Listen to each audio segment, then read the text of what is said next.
मेरठ में अक्टूबर 2025 में central market में एक कॉम्प्लेक्स ढहाया गया सुप्रीम कोर्ट के आदेश से।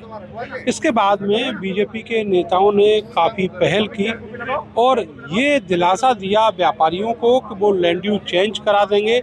इसके लिए बिल्डिंग में कुछ बदलाव करने होंगे और जो लैंड यूज का चार्ज होता है वो उनको देना होगा। आवास विकास के अफसरों ने वो प्रक्रिया शुरू कराई और उसके बाद में सैकड़ों व्यापारियों से आवेदन लिए गए। जो आवेदन लिए गए उनमें करीब 80 आवेदन ऐसे थे जो अप्रूव्ड हुए और 70 करोड़ रुपया आवास विकास के अफसरों ने उनसे जमा कराया।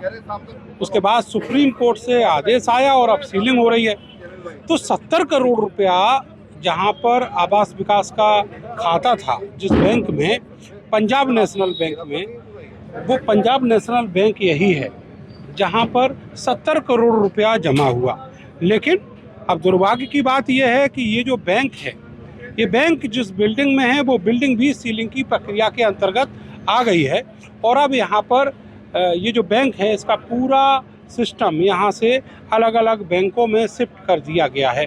आप देखेंगे कि जो लॉकर्स हैं, जो अलमारियाँ हैं, ये सब यहाँ से शिफ्ट की जा रही हैं। यही नहीं, ये शिफ्टिंग की जो कार्रवाई है पिछली रात से चल रही है। जो ये एटीएम मशीन है वो भी यहाँ से शिफ्ट की जाएगी।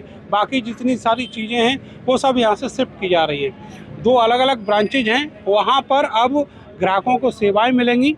यानी जो बैंक पैसा जमा कराई थी आवास विकास का 70 करोड़ रुपया, वो बैंक भी इस कार्रवाई से नहीं बच रही है और अब यहाँ पर भी सीलिंग की कार्रवाई होगी।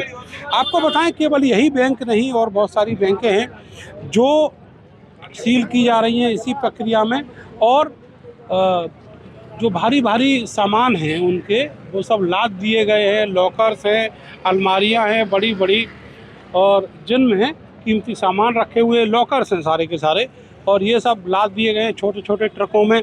दूसरी तरफ इस ट्रक में भी लॉकर्स लदे हुए हैं।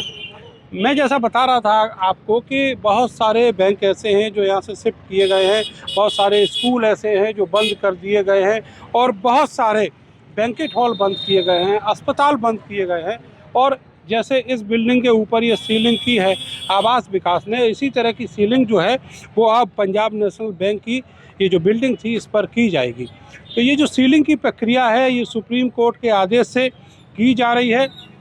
अवमानना की कार्रवाई में फंसे हुए थे आवास विकास के अफसर और मेरठ के पूर्व कमिश्नर ऋषिकेश भास्कर यशोद, और वो सारे के सारे लोग अब बच चुके हैं और उन्होंने वहाँ कमिटमेंट किया है, माफ़ी मांगी है, हलफनामा दिया है कि वो अब कार्रवाई करेंगे।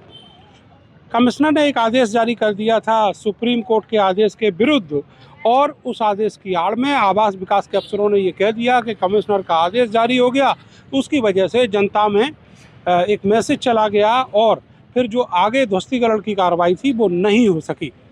इसीलिए अब सुप्रीम कोर्ट ने फिर से कहा है कि ध्वस्तीकरण किया जाए, उससे पहले सीलिंग की जाए।